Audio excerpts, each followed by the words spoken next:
Përfitimet financiare në Gjermani do të jenë më të larta për shumë kategori në vitin 2026 me që të dashur. Do të ketë pagesa më të larta për punëtorët, do të ketë pagesa më të larta për fëmijët, do të ketë lehtësime tatimore për familjet, si dhe për gastronomin, dhe do të ketë rritje të pagesave për minijob. Por, para se t'ju njoftoj me këto rritje të pagesave dhe me këto lehtësime tatimore, ju kujtoj se sponzori i kanalit ton, institucioni financiar IBAS, ju ofron edhe këtë vit mundësi të dërgimit të parave në vendlindje me kushte shumë të volitshme e në kushte të caktuara edhe pa kosto shtesë.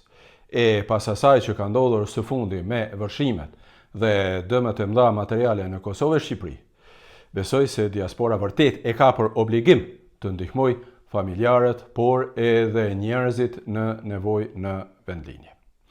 Dërgimi i parave në vendlindje kushton vetëm 3 euro për dërgesa normale, por mund të jetë edhe pa kosto shtesë nëse personi që jeton në Kosovë hap një llogari në IBAS dhe e merr paketën Integra, Remitenza apo Premium. Pra, personat që jetojnë në Kosovë duhet të hapin llogari në IBAS, e nëse jeni në Kosovë akoma, pra mund të ndihmoni familjarët që të hapin të llogari, ndërsa ne në diasporë që jetojmë mund të dërgojmë para nga llogaritë tona. E hapja e llogarisë në IBAS është vërtet shumë e thjeshtë. Merrni telefonin tuaj, shkoni në App Store, e gjeni IBAS dhe e shkarkoni. E di që shumë kush tani është kthyer pra nga vendlindja dhe ka shpenzuar para shumë, por mos harroni që për momentin pra në Kosovë vërtet është një gjendje goxha e rëndë për shkak të vërshimeve dhe dëmeve të mëdha që janë shkaktuar nga moti i keq. IBAS ofron edhe një Mastercard me IBAN ndërkombëtar, me të cilin pra mund të bëni pagesa gjithandej dhe të tërheqni para kesh. Por të kthehem tani tek përfitimet financiare gjatë këtij viti, pra gjatë vitit 2026 në Gjermani.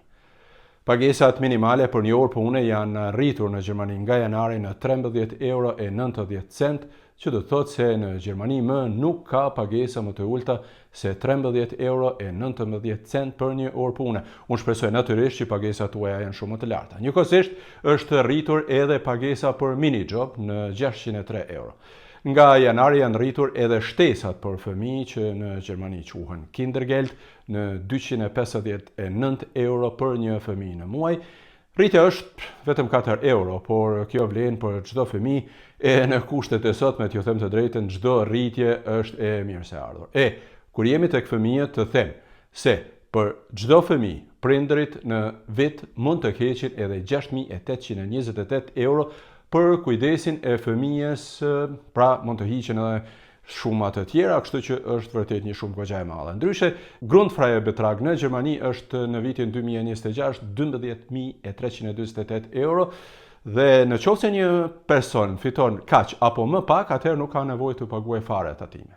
E kur jemi tek tatimet, të them se këtë vit janë ulur edhe tatimet në vlerën e shtuar për gastronomi nga 19 në 7%, por kjo nuk i obligon pronarët e restoranteve që të ulin çmimet për ushqime, sepse kjo është vullnetare. Ndryshe, prej këtij viti janë rritur edhe pagesat për udhëtimet nga shtëpia në punë dhe anastjelltas, pra nëse udhtoni me makinë, sepse për 1 kilometër mund të hiqen nga tatimet 38 cent.